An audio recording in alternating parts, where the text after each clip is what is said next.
What was the system for people is now against the people. Crimes committed by a black man, such as slapping a white man, they may get an extraordinary punishment, such as serving almost 3 years. On the contrary, a white man could slap an African American and may get probation or even a warning if he gets anything at all.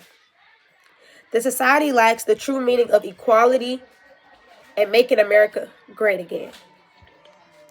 Power and wealth greatly influence opportunities in today's society. The power and wealth of the world leads to an action that some may know as deviance. Deviance is the norm conformity to a given set of norms that are accepted by people of a community of society. According to Essentials of Sociology, Chapter 6, page 160. Deviance is the act of people initiating what is normal and what is not when it comes to a criminal bias. As an example of a devious act would be underage drinking. Underage drinking is a crime, but most people, related to Generation Y specifically, drinks illegally almost every day and sees it as a normal trend or something cool and fun to do. Deviant acts not always related to crime.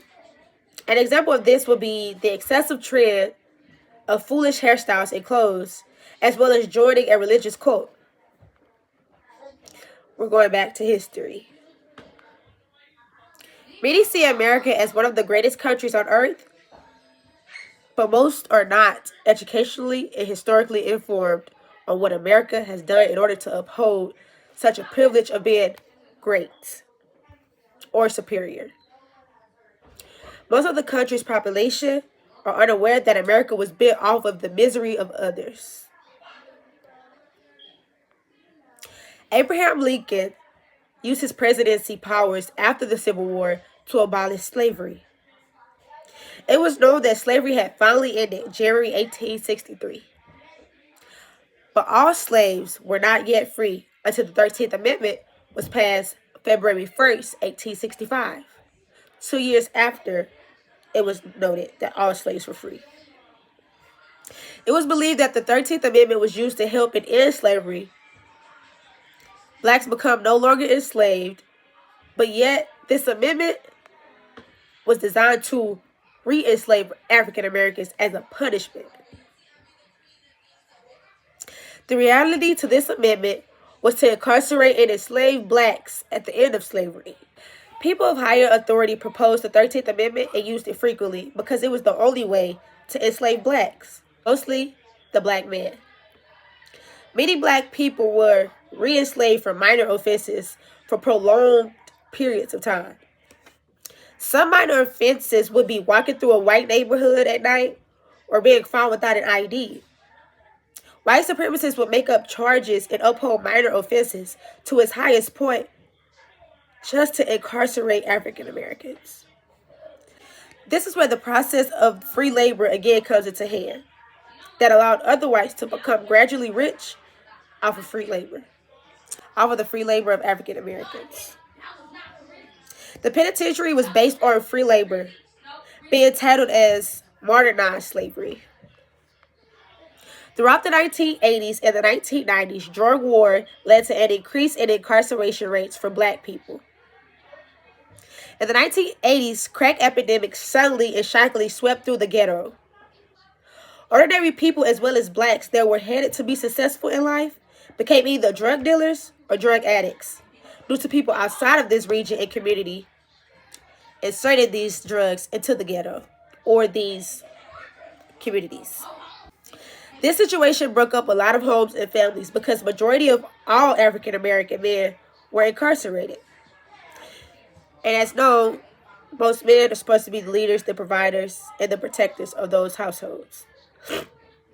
Now, taking you into incarceration. Incarceration is the state or act of being confined in prison.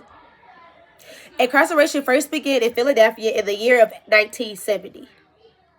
The system came about in the United States when the Walnut Street Jail created a new cell house within the jail and produced the conclusion to use cells for confinement of those convicted. Incarceration rates of inmates incarcerated under the state and federal laws from the 1900s to the 2000s continued to drastically increase. Great Depression in the early 1930s led to a spike in incarceration because of one's economic and physical needs. There was an extreme need for labor after the Great Depression. Frederick D. Roosevelt assisted with a helping hand to the Great Depression by creating welfare to help others and making the rich pay 90% of taxes. This then declined incarceration rates. In addition, incarceration rates were still low in the 1940s due to World War II, but rapidly increased once again after Clinton was elected in office. Clinton changed the welfare policy that mainly affected the increase in women's incarceration rates. African Americans have always been incarcerated more than whites. In a more depth understanding, the main imprisonment were black men from ages 20 to 34. The overall insight is not just black men, but mainly poor, uneducated black men.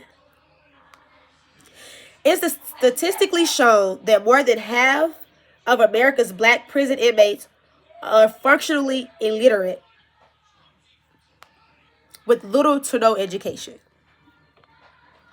Acknowledging the fact that blacks never had the same opportunities as whites in other races gives more reason to the informant on incarceration. This situation gives leeway to make the imprisonment of African Americans much easier, even if it is unfair or prejudiced imprisonment. Being a black man in America has way more barriers than just being black. Gender is also a known factor that modern society can capitalize on. We're going to take you into words of the wise. They couldn't vote. Sets of circumstances such as these relates to what local quant would describe the movement of blacks in the society shifting from slavery to mass incarceration. Local quant is a sociologist from France specializing in urban sociology, urban poverty, racial inequality, the body, social theory, and ethnography. Local quant is famously known for announcing the intriguing truth of factors people face on a day-to-day basis. Some of his known books are Prisons of Poverty, Punishing the Poor, and Daily Symbiosis. All his books regard and highlights the vital issues of race and class. For those who fail to realize the American dream, as Waquat stated in 2002, Waquat's whole theory in mass incarceration is to highlight what the actual problem is. Waquat places the whole life of society into four peculiar institutions: slavery, Jim Crow era, the ghetto, and the hyper ghetto. These sectors are responsible for the control and punishment of African Americans. According to Waquan, African Americans now live in the first prison society of history. The population of imprisonment as a form of criminal punishment is rapidly increasing at shockingly high rates. People are relying and spending their money on prisons so much. As an example of this strategy is black all-star basketball player Michael B. Jordan, who invested most of his money on imprisonment. Instead of doing anything to help give back to his community or the kids, he rather invested his money in creating and building more prisons and funding money for more prisons. Prison budget spending has increased 6 times more within years. In addition, more money is being spent on prisons and prison improvement than what is being spent on schools.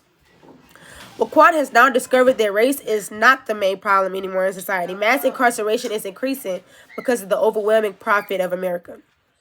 According to his theory, Prison is the neoliberal answer to poverty because of the shortage of public services, welfare, employment, and the collapse of the hyper-gentrification of urban areas, according to Quant's book, Prisons of Poverty. Imprisonment was created to strip blacks of their civil liberties even after prison.